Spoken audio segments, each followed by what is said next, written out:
Bonjour à tous et bienvenue sur la chaîne Hélios Guidance. Je vous propose le tirage annuel 2025 pour les Vierges. Alors ce tirage, il est un peu fatigant, hein, c'est-à-dire qu'il va falloir relever les manches, les Vierges. Vous allez voir, c'est une année très active, très concrète, où vous allez mettre des choses en place. Il ne sera pas l'heure de se poser trop de questions, mais plutôt d'agir, agir, agir. Il y aura l'aspect sentimental et familial qui sera mis en avant. Vous allez voir qu'il y a plein d'aspects plutôt positifs.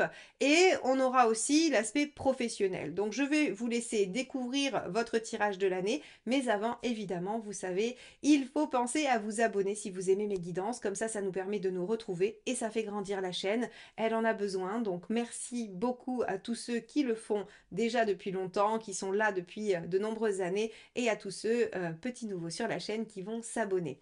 N'oubliez pas non plus de liker, commenter et partager, ça participe à la visibilité de mes vidéos, donc merci infiniment.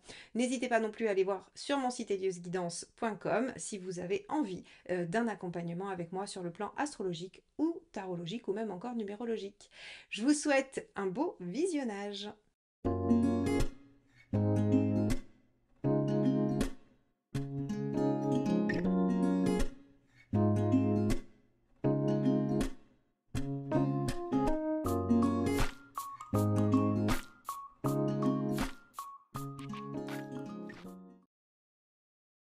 On se retrouve donc avec votre roue astrologique les Vierges pour cette année 2025. On va regarder quels vont être les aspects les plus marquants, les domaines qui vont bouger ou ceux qui vont être peut-être plus passifs. En tout cas, on va aller explorer tout de suite votre maison 1 qui est tout de suite symbolisée ici par l'étoile. Alors l'étoile inversée vient signifier que vous ne croyez pas vraiment en grand-chose à part vos efforts, vos actions, votre propre valeur et ce que vous allez pouvoir mettre en œuvre. Et effectivement, quand on regarde votre roue, on a l'impression, les Vierges, que vous avez décidé de prendre les choses en main cette année et de mettre en œuvre tout un tas de choses et vous ne comptez sur personne d'autre que vous-même, ni sur l'univers, ni sur votre entourage pour vous y aider. Donc, l'étoile inversée, je n'attends aucun résultat à part ceux du fruit de mon travail. Je ne me sens ni aidée ni guidée par l'univers, mais j'ai l'intention d'atteindre mes objectifs. L'étoile inversée reste positive, elle vous amène à du résultat, mais effectivement, c'est le fruit de vos efforts qui garantira ce résultat. Alors, dans la maison 2, ici, on va avoir l'empereur qui nous dit qu'effectivement, concrètement, matériellement, dans vos aspects, on va dire, purement pragmatiques, eh bien, vous êtes en maîtrise, il y a de la stabilité. Alors, j'aurais tendance à faire tout de suite un lien entre la 2, la 4 et la 7. Il se pourrait que certains d'entre vous décident de s'installer ou de pérenniser une situation relationnelle ou familiale. Parce que on a quelque chose qui se stabilise, qui s'ancre et qui se pérennise dans le matériel, le concret. On a une roue inversée qui nous dit qu'on a des choses qui semblent ne pas bouger particulièrement ou en tout cas qui peuvent rester telles quelles. Et avec une maison Dieu inversée, on ne modifie rien dans les relations du quotidien ou le partenaire ou les associés. Donc en fait, si vous voulez, pour moi, il y a quelque chose qui soit continue tel que c'était, voilà, empereur ou inversé, maison Dieu, on modifie rien, on change rien, on garde les habitudes, on garde la structure, hein, vraiment. Si c'est ça le fruit de vos efforts, c'est-à-dire de maintenir une situation, eh bien c'est réussi. Donc cette maison 2, elle nous dit avec l'empereur qu'on a une situation qui est correcte, plutôt positive. Si vous voulez améliorer votre situation financière avec un empereur, c'est possible. Si elle est bonne et que vous voulez la maintenir, ça marche aussi. Par contre, si elle est extrêmement mauvaise, alors si votre situation est extrêmement mauvaise, effectivement, l'empereur, lui, il garantit que les choses ne bougent pas. Donc, on pourrait avoir du mal à l'améliorer. Mais en même temps, avec un empereur, j'ai envie de vous dire que ce serait étonnant que ce soit catastrophique parce que l'empereur est quand même sur des bases solides avec de quoi faire. Hein. Normalement, il n'est pas dans le besoin ou en tout cas, il n'est pas dans une difficulté très majeure ou une situation catastrophique. Donc ici, on a, grâce aux fruits de vos efforts, vous arrivez à construire quelque chose matériellement, concrètement de stable ou à le maintenir.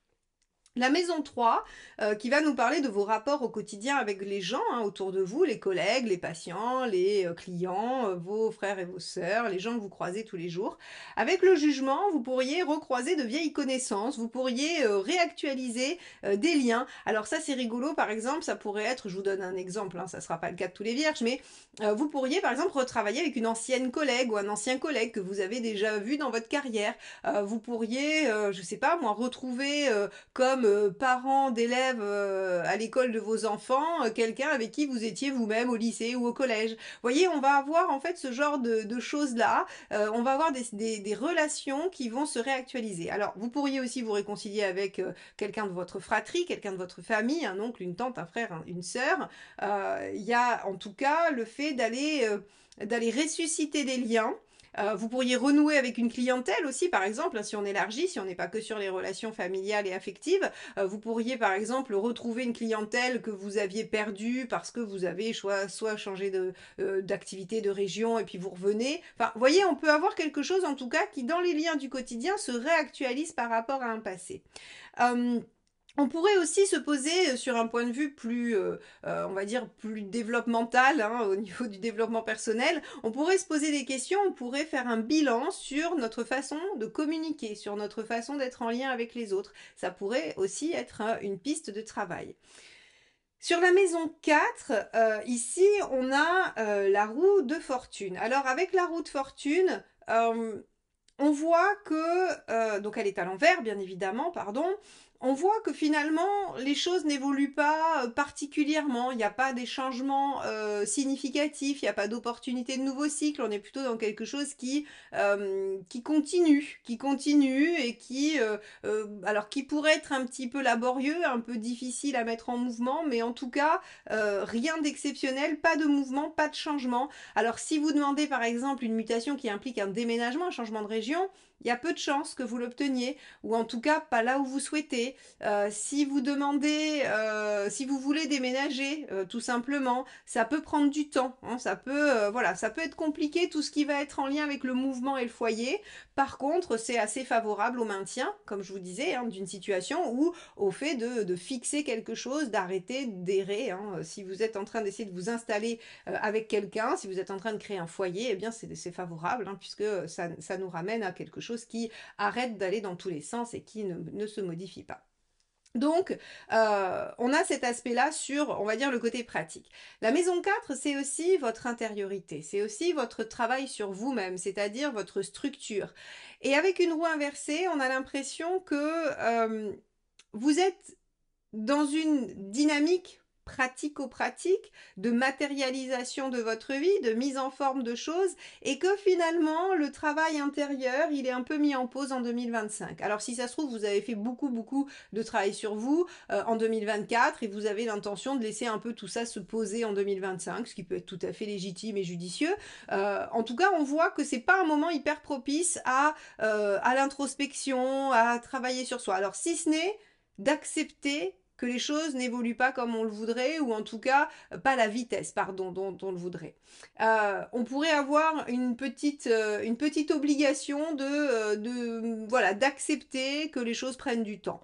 Mais bon, entre nous, c'est pas ce qui ressort de façon majeure dans votre thème, en tout cas dans votre roue astrologique. Donc j'ai tendance à dire que ça pourrait concerner une petite poignée de vierges, mais ça va pas être la totalité, ça va pas être la majorité d'entre vous. On a ici dans la maison 5 le soleil. Alors là, le soleil en maison 5, c'est une bonne nouvelle. La maison 5 va régir les enfants, les passions et les amours. Alors avec le soleil, évidemment, là on est servi. Quelle autre meilleure carte que celle-ci pour cette maison? Concernant les enfants, on devrait avoir de la visibilité, une bonne entente, des réussites. Hein. Si vos enfants passent des examens en 2025, soyez confiants, ils vont les obtenir, vous allez être fiers d'eux, ils vont rayonner, ils vont briller, vos enfants vont être à l'honneur dans votre vie, vous allez pouvoir aussi savourer une entente presque délicieuse, parfaite. Alors si vous étiez en conflit avec votre ado ou si vous étiez en conflit avec votre enfant, eh bien ce sera l'opportunité de régler ça et de retrouver une complicité, une entente assez positive. Concernant les amours, si vous cherchez à rencontrer quelqu'un, les vierges, eh bien cette année tout est possible. Et en plus, vous avez une configuration qui vous invite à stabiliser, à ancrer, à vous engager, à pérenniser. Donc c'est une rencontre prometteuse qui pourrait vous permettre de construire, parce qu'on a la maison Dieu inversée en 7, c'est-à-dire la construction, le fait d'être dans une situation, on va dire, alors je vais dire normalisée, il n'y a pas de situation normale, mais en tout cas quelque chose qui n'est pas alambiqué, qui n'est pas compliqué, qui n'est pas difficile. Maison Dieu inversée, on évite les catastrophes, on évite les problèmes, et les choses se construisent. Donc, sur le plan des amours, si on la met en lien avec la maison 7 et avec la maison 2, il pourrait y avoir de la construction de couple. Il pourrait y avoir, alors si vous êtes déjà en couple, ça peut être des nouveaux projets, des choses qui vous engagent encore plus l'un envers l'autre, et si vous étiez en difficulté, les choses devraient s'arranger grandement entre vous. Sur le plan des passions, ce soleil, il nous dit que vous allez vous faire plaisir, vous allez peut-être démarrer une activité qui vous enchante, qui vous donne le sourire, qui vous permet d'être léger ou légère. On a vraiment avec le soleil, en fait, si vous voulez, cette dynamique de retrouver, de reconnecter l'enfant intérieur et d'être dans cette notion du profit de l'instant présent. Donc là, Carpe Diem, avec une maison 5 comme celle-ci, vous devriez quand même passer une année assez sympathique du point de vue de votre sentiment de bien-être et de réalisation. Hein. Même si par ailleurs vous laissez un peu tomber le travail personnel, l'introspection, c'est pour mieux en profiter finalement. Hein. C'est pour mieux jouir de tout ce que vous avez probablement mis en place auparavant. Alors dans la maison 6, on a le diable. Le diable, c'est le fait d'élaborer des stratégies, d'être en pleine possession de ses moyens, de rallier les autres à sa cause. Alors dans la maison 6 qui gère le quotidien et aussi la partie quotidienne du travail, j'ai envie de vous dire que vous avez envie d'élaborer une stratégie. Et pour cause, rappelez-vous, il y a l'étoile inversée qui nous dit que vous ne comptez que sur vous et sur votre malice, sur votre côté débrouillard, sur votre côté un petit peu filou pour y arriver. Alors quand je dis filou, c'est en toute bienveillance, hein, puisque le diable, il n'est pas forcément négatif, il n'est pas forcément manipulateur. Le diable, il sait ce qu'il veut et il sait comment l'obtenir. C'est tout. Mais il n'est pas obligé d'aller dans des moyens peu convenables. Donc ici, sur votre quotidien, j'aurais tendance à dire que vous récupérez la maîtrise. Alors soit sur un plan organisationnel, on a vu que vous posiez des choses avec l'empereur en maison 2, ça veut dire que vous maîtrisez votre quotidien, votre organisation, le temps que vous dédiez à chaque chose, comment vous gérez votre planning journalier, hebdomadaire et mensuel. Vous pouvez récupérer la maîtrise aussi sur la santé, puisque la maison 6 va nous parler aussi des aspects de santé. Donc avec le diable, on pourrait reprendre les rênes sur quelque chose. Donc je ne sais pas, par exemple, si vous avez besoin d'améliorer votre alimentation pour parer à un petit désagrément de santé, eh bien, vous avez la capacité de vous y mettre, vous reprenez le dessus là-dessus et vous essayez de mettre en place une stratégie. Donc, vous êtes plutôt en maîtrise des choses. Hein. De toute façon, on a vu jusqu'ici, les vierges, que vous étiez dans une dynamique de récupérer la main sur votre vie, sur votre situation, vous comptez que sur vous-même, vous stabilisez, vous ancrez. On est vraiment, voilà, vous sortez un peu du monde introspectif pour être dans la matière et mettre les choses en place dans la matière. Donc, jusqu'ici, tout va bien. La maison 7, ici, hein, donc avec la maison Dieu inversée, vient nous dire que tout ce qui va être des partenariats, des liens, du mariage ou de juste votre compagne ou compagnon, eh bien, les choses sont en train de s'établir avec de la construction, de l'élaboration. Si vous étiez en difficulté, on évite les catastrophes, hein, on échappe à la catastrophe, on arrive à stabiliser la situation. Si on veut construire, eh bien oui, il y a des projets, on pourrait se centrer sur le fait alors d'avoir un foyer en commun, hein, c'est tout à fait possible avec ce magnifique soleil en 5. Et si on est sur du partenariat professionnel, on pourrait poser les bases de quelque chose qui va grandir, qui va devenir bien plus grand que ce qu'il n'est aujourd'hui.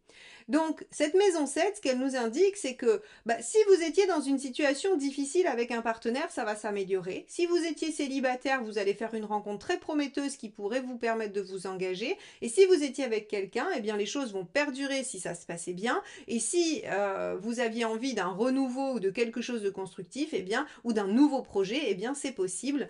Vous allez vous engager encore davantage et aller plus loin dans votre relation. Donc on a vraiment les vierges des étapes qui vont se faire de façon très concrète, qui vont suivre un schéma où vous avez un plan, vous le suivez et ça marche. Ok. La maison 8, ici avec le chariot inversé, ce sont vos challenges, vos défis. Alors là, très clairement, ça va être le résumé de ce que je viens de vous dire. Effectivement, la maison 8, pardon, avec le chariot inversé, le 7 inversé, c'est on vous demande de prendre les problèmes un à un et de les résoudre et de les régler. Voilà, c'est ça votre challenge de l'année. Et vous y êtes tout à fait. Vous êtes dans cette énergie-là, très pragmatique, de maîtrise sur les choses. Ça, les vierges savent très bien le faire, hein. Vous êtes très opérationnel, vous aimez bien que les choses soient là où vous avez décidé qu'elles soient, et c'est ce que vous faites cette année. Vous ne vous laissez pas dépasser, vous ne vous laissez pas déborder, c'est vous qui décidez, c'est vous qui mettez en place, et vous y arrivez. Et donc, c'est exactement ce qu'on vous demande. Donc, effectivement, si vous n'êtes pas dans une dynamique très spirituelle, c'est pas grave, parce qu'aujourd'hui, on vous demande, dans 2025, d'être dans du pratique, dans du pragmatique, et vous le faites à merveille. La maison 9, ici avec l'amoureux inversé, va nous évoquer justement en fait, si vous voulez, le fait de prendre conscience qu'il y a un mal-être, qu'il y a quelque chose qui ne va pas, et que ce n'est qu'en agissant que vous arriverez à le régler. C'est qu'en prenant le pouvoir sur les choses et en mettant des actions en place et en obtenant des résultats que vous allez réussir à passer derrière ce mal-être. Donc ici, en fait, on ne vous demande pas d'aller vous investir dans une recherche spirituelle, hein. La maison neuve, ça pourrait être se mettre dans un groupe de philosophie ou de spiritualité et puis essayer de chercher et de faire des introspections à n'en plus finir. Et bien là, en fait, avec l'amoureux inversé, on vous dit c'est pas le moment de vous engager là-dedans. C'est pas le moment de vous positionner sur ça, en fait. C'est vraiment un moment d'action, de prise de pouvoir sur les choses, sur la matière pour vous en 2025. Et donc, bon, si vous avez une pratique spirituelle, très bien, continuez là, c'est pas le problème. Mais on vous demande pas de vous y engager davantage. On vous demande pas de pousser cet aspect-là. On vous dit il faut bien rester incarné, il faut bien rester sur le concret cette année. Donc, on n'a rien de significatif sur cette maison. En tout cas, on ne vous demande pas de l'investir plus que ça. Et en revanche, on va à nouveau vous demander, hein, dans la maison 10, ici l'impératrice, de vous investir sur le plan professionnel. Encore une fois, hein, c'est prendre le pouvoir. La maison 10 est souvent liée à la 6, puisque qu'est-ce qu'on fait quotidiennement? On travaille. Et donc, le diable et l'impératrice sur l'aspect professionnel vous disent que si vous voulez progresser, que si vous voulez garder la main, il va falloir élaborer une petite stratégie. Il va falloir mettre en place un plan et il va falloir aussi convaincre les autres par le biais de la parole, l'impératrice. Donc si vous voulez qu'il y ait des améliorations, alors il y aura des améliorations, pardon, dans votre vie professionnelle, mais si vous voulez les optimiser, il va falloir être malin, il va falloir être un peu filou, comme je disais, et il va falloir surtout communiquer habilement. Donc, si vous voulez une augmentation, une promotion, si vous voulez trouver un emploi, tout ça va se faire par une façon particulière de communiquer, de parler. Donc un entretien original où vous êtes plutôt avec le diable en position un peu de force et d'attaque, hein, où vous allez un petit peu bousculer l'autre. Si c'est un entretien avec vos chefs ou si c'est de la nécessité de parler avec vos clients ou ce genre de choses pour obtenir plus de travail, eh bien il faudra que vous trouviez des stratégies. Mais ça marche et vous avez une belle concrétisation professionnelle qui se profile sur 2025 pour vous les vierges. Donc ça c'est très très chouette, bravo. On a ici avec la maison 11, tempérance, qui nous dit que vous allez devoir faire avec des groupes extérieurs, que vous allez devoir probablement dialoguer, trouver des compromis, faire des choses avec des engagements extérieurs. Qu'est-ce que ça signifie les engagements extérieurs? Eh bien, c'est tout ce que vous pouvez faire en dehors de votre activité professionnelle et en dehors de chez vous. Tout ce qui va vous porter à être en lien avec des gens de l'extérieur. Et la tempérance, on vous dit, bah, il va y avoir des bons moments, il va y avoir, alors peut-être que vous allez être invité à tout un tas de choses qui vont vous amener à rencontrer du monde, rencontrer des gens, dialoguer, discuter, faire des affaires avec, peut-être trouver des compromis par rapport à des choses. En tout cas, on a une vie sociale qui va être assez positive et assez riche pour vous sur cette année 2025 et ça, c'est assez agréable parce que comme on va en maison 3, remanier probablement certains liens, eh bien, ça sera intéressant d'en avoir de nouveaux. La maison 12 avec la papesse inversée, ici, nous dit encore une fois que cette année, on ne vous demande pas d'être dans l'intuition, le ressenti, l'intériorisation, on vous demande d'être dans le passage à l'acte, on vous demande d'être dans la concrétisation, dans la matérialisation des choses, et non dans le ressenti, dans la passivité, dans la réflexion. La seule et unique réflexion qu'on vous autorise, c'est celle du diable, c'est pour définir une stratégie, et c'est tout. Une stratégie qui vous amène à concrétiser des choses bien réelles, bien ancrées et qui se manifeste très concrètement dans votre vie par une amélioration de votre situation, un ancrage de ce que vous avez démarré ou ce que vous aimez, ce que vous aimeriez construire, pardon, et on a vraiment une progression aussi socio-professionnelle. Donc voilà ce que nous dit, mes chères vierges, votre roue astrologique. On va aller voir un petit peu ce que ça peut dire mois par mois et on va commencer par le premier semestre de janvier à juin.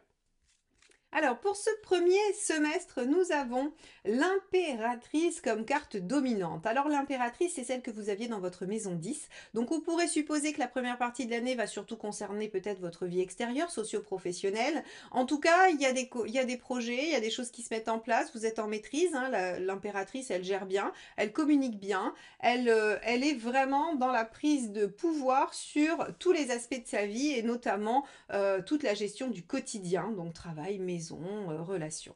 Alors, qu'est-ce qui se passe pour vous en janvier? Alors, vous démarrez l'année un petit peu stressé, mes chères vierges. Vous vous dites, oh là là, mais qu'est-ce qui se passe? Il y a peut-être des choses qui ressurgissent et qui vous inquiètent. Alors, on va aller voir ce qui vous stresse. Hein. Je regardais un petit peu la carte qui suivait, c'est l'as de coupe. Alors, ce qui vous stresse, plusieurs choses. Soit avec l'as de coupe, c'est de la solitude, on se sent seul, on n'arrive pas à démarrer quelque chose en négatif, ou alors c'est justement quelque chose de nouveau qui se présente, mais pour lequel on a un peu d'appréhension, pour lequel on a peur de soit pas y arriver, soit pas pouvoir le développer. Alors, on va regarder et effectivement, moi j'ai l'impression avec la lune en troisième carte que on va être dans quelque chose de très très émotionnel, très affectif. Alors ça pourrait être au mois de janvier la jeunesse de votre roue astrologique. Je vous ai dit, vous êtes dans le pragmatisme, vous vous laissez pas déborder, vous croyez en rien sauf en votre valeur et en vos efforts. On est dans quelque chose de très concret et on aborde ce premier mois de janvier avec de l'inquiétude, du stress, de l'illusion, de l'émotionnel, de l'affectif. Rien de très concret finalement. Donc peut-être que ce mois de janvier, que vous allez vivre un peu difficilement, il faut quand même être honnête, entre le 9 d'épée et la lune, vous allez avoir des émotions un petit peu difficiles, bien qu'il y ait au milieu un as de coupe, hein, c'est-à-dire qu'il y ait quand même du potentiel qui jaillisse au milieu de tout ça, mais il se pourrait que vous n'arriviez pas trop bien à l'identifier, ce potentiel, hein, entre la lune et le 9 d'épée. Donc vous allez subir des énergies un petit peu difficiles, vous allez vous dire oh là là, l'année ne commence pas très bien, ou en tout cas je suis très inquiet ou inquiète à l'idée de tout ce qui pourrait se présenter cette année, et donc on vit un mois de janvier un peu difficile. Ce qui fait que, voilà, on a l'ermite en février. On va probablement passer de je suis très très inquiète ou stressée, ou il y a des situations qui me posent problème, à je vais prendre du temps pour y réfléchir, pour me poser, pour me recentrer sur moi, pour essayer peut-être de mieux comprendre. Donc on voit tout de suite que, en fait, l'ermite, il va se dire, ok, ça va pas comme ça. Ça démarre pas bien. C'est pas ce que je voulais.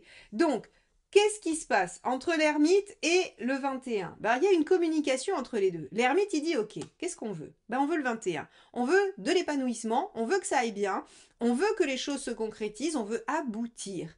Ah d'accord, alors comment on fait? Eh bien en fait, votre ermite, il va en arriver à la conclusion qu'il faut faire le cavalier de bâton. Il faut agir avec persévérance et continuité, et qu'il faut faire les choses bâton, être dans l'action, et ne pas être dans la réflexion. En fait, si vous voulez, en janvier et février, vous allez prendre conscience que votre mental vous joue des tours, qu'il n'est pas du tout efficient, qu'il ne vous permet pas de concrétiser des choses, il ne fait que vous empêcher de passer à l'action. Il ne fait que vous entraver, que vous faire penser que ce n'est pas possible ou que vous n'y arriverez pas, alors qu'en fait, cet ermite qui prend 5 minutes pour se poser en février, il vous dit attends, si on veut atteindre un aboutissement, si on veut un résultat, on ne va pas attendre que les choses elles nous tombent dessus, on va s'y mettre, cavalier de bâton, on va agir et on va réaliser soi-même les choses. Donc ça, c'est extrêmement positif puisqu'on voit comment votre roue astrologique prend une tournure sur ce début d'année où en fait on a un démarrage où on se dit mais ça va pas du tout, c'est pas ce que je voulais, je suis très dans l'émotion, je me laisse envahir, je maîtrise rien, hein, parce que 9 d'épée et lune, vous maîtrisez rien, vous n'êtes pas du tout en impératrice. Et hop, tout de suite, sur le deuxième mois, on se ressaisit, on se reprend. Qu'est-ce qui se passe en mars? L'étoile. Alors l'étoile, déjà, l'univers vous envoie quand même le message que vous êtes sur la bonne voie, hein, que vous avez pris la bonne direction. C'est-à-dire que vous devriez avoir des synchronicités qui vous aident à comprendre que effectivement c'est dans ce sens-là qu'il faut aller. Même si je reste quand même un peu convaincue que vous ne les écouterez pas vraiment parce que avec votre étoile inversée en maison 1, vous avez l'impression d'avoir été abandonné par l'univers et qu'il va falloir que vous vous releviez un petit peu les manches. Et c'est le cas, probablement que l'univers veut que vous fassiez ça, mais il y a des signes, il vous encourage quand même. Alors on a la lune ici en deuxième avec l'étoile, donc c'est deux arcades majeures et je regarde la dernière qui est le mât, hein, vous allez voir, je vais vous la montrer en suivant, mais c'est le mât. Donc ça veut dire trois arcades majeures sur le mois de mars. Lune, étoile, lune et mât. L'univers vous envoie des signes et vous, en fait, si vous voulez, ça va se transformer sous forme de créativité et d'imagination avec la Lune. Alors bien sûr, vous pourriez douter, vous pourriez un peu hésiter, la Lune elle est un peu changeante, elle peut venir un petit peu dans différents sens. Mais globalement, avec ce mât en dernier, si vous voulez, j'ai plutôt envie de vous dire que les synchronicités, donc vous pourriez avoir des rêves qui vous permettent de trouver des solutions. Vous pourriez tomber sur une émission, un livre, un texte, peu importe, qui vous donne une solution et qui en fait active votre créativité et votre inconscient et qui vous permet de vous lancer vers quelque chose peut-être d'innovant, de nouveau. Alors, qu'est-ce que vous allez faire? Ça sera différent pour chacun de vous. Certains se lanceront dans quelque chose de professionnel, d'autres dans des activités extérieures, d'autres dans une aventure pragmatique, matérielle d'organisation, d'autres auront envie de démarrer une nouvelle histoire. C'est possible, tout ça c'est possible. En tout cas, sur le mois de mars, vous ouvrez le champ des possibles et vous êtes créatif par rapport à votre objectif de vie. C'est-à-dire que vous vous reconnectez à votre objectif de vie qui est de reprendre le pouvoir sur votre vie et de concrétiser vos souhaits.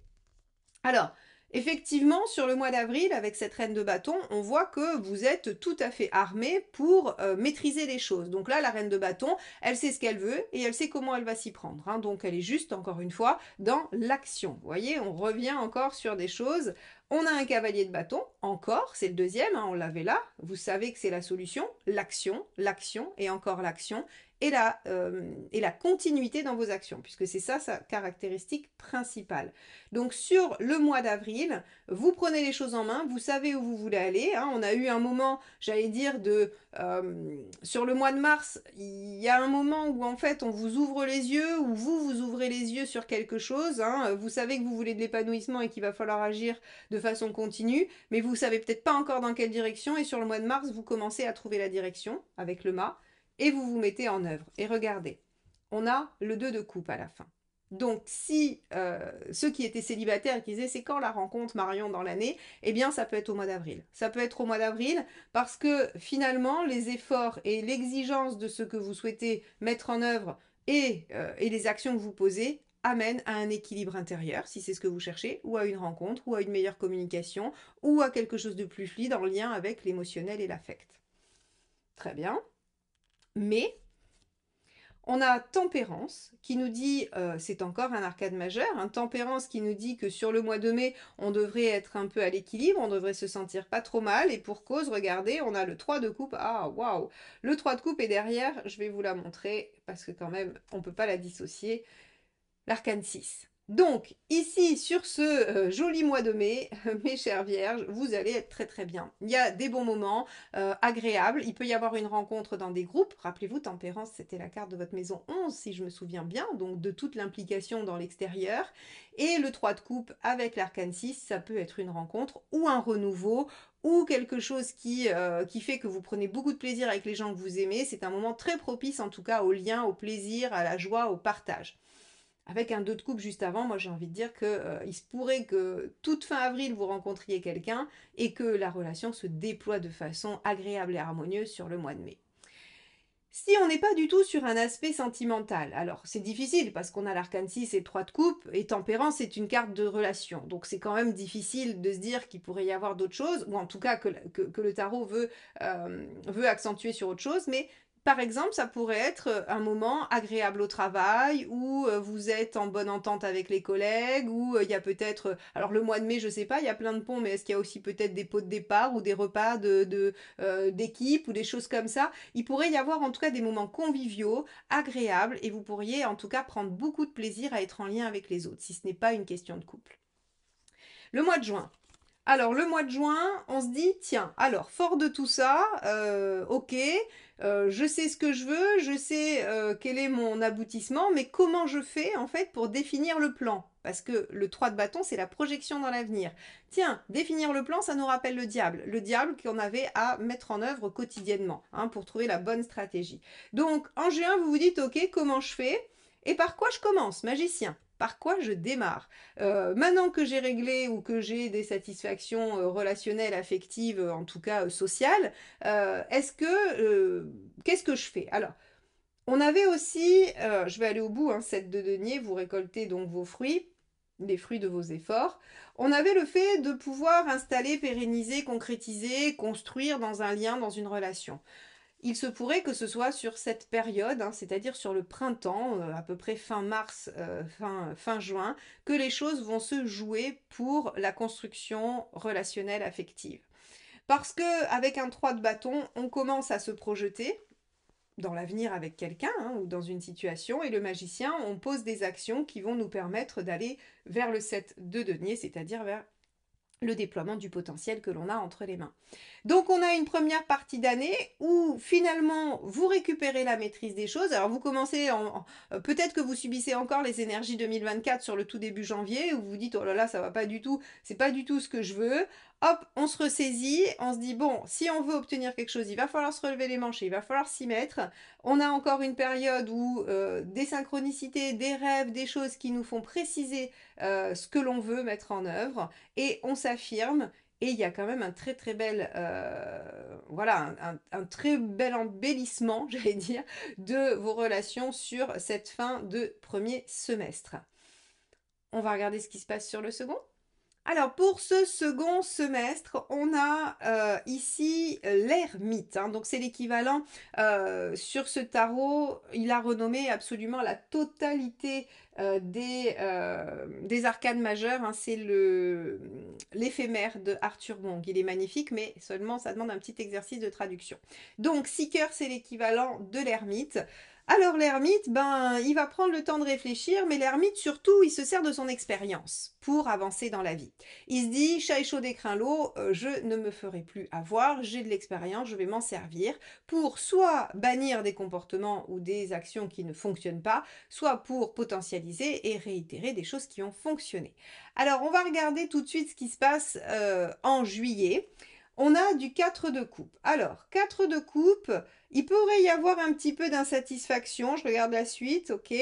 Il pourrait y avoir un petit peu d'insatisfaction parce que vous avez démarré haut et fort, j'ai l'impression. Hein. Sur ce printemps, il y a eu de l'intensité, il y a eu des choses qui se sont mises en mouvement, qui ont été, oui, intenses. 3 de coupe, c'est intense.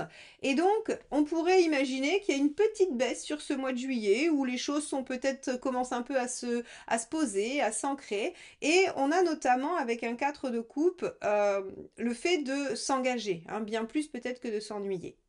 Alors, ensuite, on a un valet de pentacle. Donc, on est dans quelque chose qui a du potentiel, une situation prometteuse, avec des bases solides, avec de quoi faire probablement quelque chose de durable. Donc, vous voyez ici, le 4 de coupe, il est soit sur un aspect d'insatisfaction où on se dit, oh, bah, après l'intensité, un peu la pause, ou alors il est justement, sur cette intensité, construisant des bases solides et développant le potentiel. Développons le potentiel en imaginant ce qu'on veut créer dans sa vie. 3 de bâton, à chaque fois, je le dis souvent, mais parce que c'est très significatif, cette carte, elle vous dit, bah, vous regardez votre vie et vous vous dites, mais je voudrais être où dans 6 mois, dans 1 an, dans 20 ans. C'est quoi mon objectif de vie? Donc, quelles vont être les actions d'aujourd'hui qui vont me permettre d'aller dans cette direction-là? Elle est importante, cette carte, parce que finalement, le 3 intervient avant le 4, c'est-à-dire que si on n'a pas la projection de ce qu'on veut, les bases qu'on va poser en 4, elles seront pas justes, elles vont pas aller dans le bon sens, elles vont partir de biais. Donc ici, on voit que il est temps pour vous de déployer un potentiel, peut-être de ne pas refaire les erreurs du passé ou de se servir de votre expérience pour vous projeter dans un avenir qui vous permettra de concrétiser des choses qui vont dans ce sens-là. Et là encore, peut-être qu'on est sur le plan relationnel affectif, mais on peut aussi être sur la sphère socio-professionnelle ou des loisirs. Alors, sur le mois d'août, on a un 6 de bâton. 6 de bâton, c'est bien, ça nous dit que malgré les difficultés ou ce qu'on pourrait rencontrer, eh bien, vous décidez de vous battre pour ce en quoi vous croyez, ou en tout cas pour votre projet, et vous dépassez les obstacles. Vous les dépassez de plusieurs manières. En saisissant des opportunités, en allant de l'avant, en étant dynamique, en ne vous laissant pas dépasser par les choses et par les événements. Donc ça, c'est très très bien. On a un esprit combatif sur le mois d'août qui nous dit mais moi, je veux que les choses, elles marchent. Donc vous voyez, hein, cette prise de pouvoir sur les choses, sur les événements, sur la matière, tout ce que je vous expliquais, eh bien ici, sur le mois d'août, c'est très concret. Et regardez, 8 de coupe, vous abandonnez derrière vous des choses qui ne vous servent plus. D'où cet ermite ici, hein, qui regarde le passé en disant on va pas refaire les mêmes erreurs, les mêmes boulettes, hein. Ça va, on a compris la leçon. Alors, qu'est-ce que ça permet? Intéressant, regardez. Sur le mois de septembre, on va avoir un cavalier de coupe. Cavalier de coupe, lui, il se dirige selon son cœur. Il suit son cœur, il suit ses envies, il suit son enthousiasme, il suit ses passions. Donc là encore, hein, que ce soit du relationnel ou que ce soit pour vous, votre propre déploiement, vous êtes dans une dynamique où c'est vous le maître à bord, c'est vous qui décidez et c'est votre propre cœur qui guide les choses. Alors, avec un cavalier de coupe, vous pourriez avoir une demande en mariage, vous pourriez avoir une déclaration d'amour, ou vous pourriez avoir envie de dire aux gens que vous aimez, que vous les aimez. Mais on a aussi cette notion avec le cavalier de continuité, de progression, d'avancement. Donc à la fois, il y a de la bonne communication au niveau affectif, au niveau de ce que vous aimez, il y a des choses qui progressent, qui avancent, et on pourrait aussi avoir envie de déployer des choses. Bon, très bien, donc ce mois de septembre, il est positif. Qu'est-ce qu'il y a d'autre à côté? 5 de coupe, tiens, c'est la copine du 8. Moi, j'aime bien les avoir ensemble parce qu'en fait, là, on est vraiment en train de se poser la question de ce qu'il faut lâcher. 5 de coupe. Vais-je avoir le courage de laisser ce que j'ai et qui ne me convient plus à la faveur de quelque chose que je suppose mieux, mais dont je ne sais encore rien puisque je ne l'ai pas?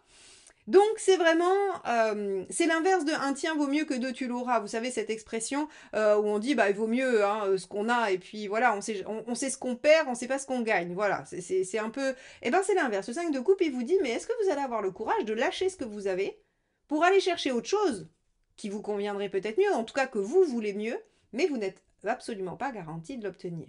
Et bien là, fort du cavalier de coupe, je pense que vous êtes en train de vous demander ça. C'est-à-dire que la possibilité d'avancer et de continuer dans quelque chose qui vous tient à cœur vous oblige à lâcher des choses. D'où l'ermite qui regarde son passé et qui se dit, bon, d'après mon expérience, quel est le plus judicieux? Et regardez, qu'est-ce que ça vous implique? Qu'est-ce que ça vous donne à faire? Eh bien, un choix de vie. 2 de bâton, c'est le choix de vie qui implique plusieurs domaines, hein. Donc ici, on a vraiment, entre le 8 de coupe et le 5 de coupe, on a vraiment quelque chose probablement à lâcher, quelque chose qui va vous amener à faire des choix importants. Alors, on va aller voir octobre. Octobre, on a un 4 de bâton, on célèbre, encore une fois, ça fait beaucoup de 4, hein. Vous êtes en train de poser des bases solides de quelque chose, et c'est exactement ce qu'on a vu dans la roue, donc c'est très bien.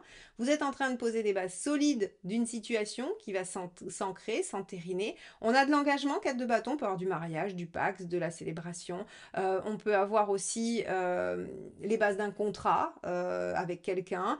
On peut aussi être dans le fait de savourer ce qui est obtenu jusque-là, hein, c'est-à-dire que bah, si vous avez réussi à lâcher des choses et que vous êtes sur un bon début d'autre chose, bah, vous pouvez juste aussi être dans le fait de savourer ça et d'en être content. Regardez, roi de pentacle, et oui, on est dans la construction, on est fier de soi, on sait qu'on a les ressources, on sait qu'on a les capacités. Ça, de toute façon, c'est notre étoile inversée. Vous savez que vous ne pouvez compter que sur vous-même, mes chères vierges. Donc, vous avez les capacités de construire, de déployer votre potentiel et vous êtes assez fiers de vous. Dernière carte, 9 d'épée. Ah, 9 d'épée, on pourrait parfois en douter et avoir quelques inquiétudes. Alors, Ici, c'est assez intéressant parce que ça vient nous montrer que tout n'est pas toujours lisse et unique, hein. Alors là, en plus, c'est pareil, je tire 3 cartes pour un mois sur une guidance générale, donc ça fait peu d'aspects, hein. C'est-à-dire que voilà, on va dire que c'est la tendance dominante, mais peut-être qu'il se passera d'autres choses pour vous sur ces périodes-là, et probablement d'ailleurs.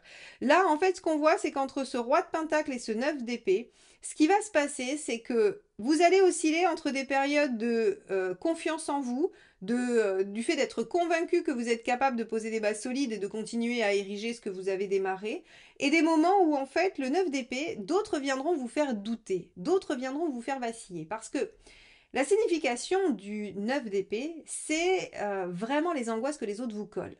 Je prends souvent cet exemple, vous avez une super idée de projet et vous déboulez chez votre meilleur ami en lui disant tu sais pas, j'ai une idée géniale, je vais faire ça, ça et ça. Et là, votre ami, au lieu de vous dire ah super, bah écoute, tu me diras quand tu te seras lancé, vous dit t'es sûr, mais moi je ferai pas ça, c'est une bêtise, ça va jamais marcher, t'y arriveras pas, et t'as pensé à ci et à ça.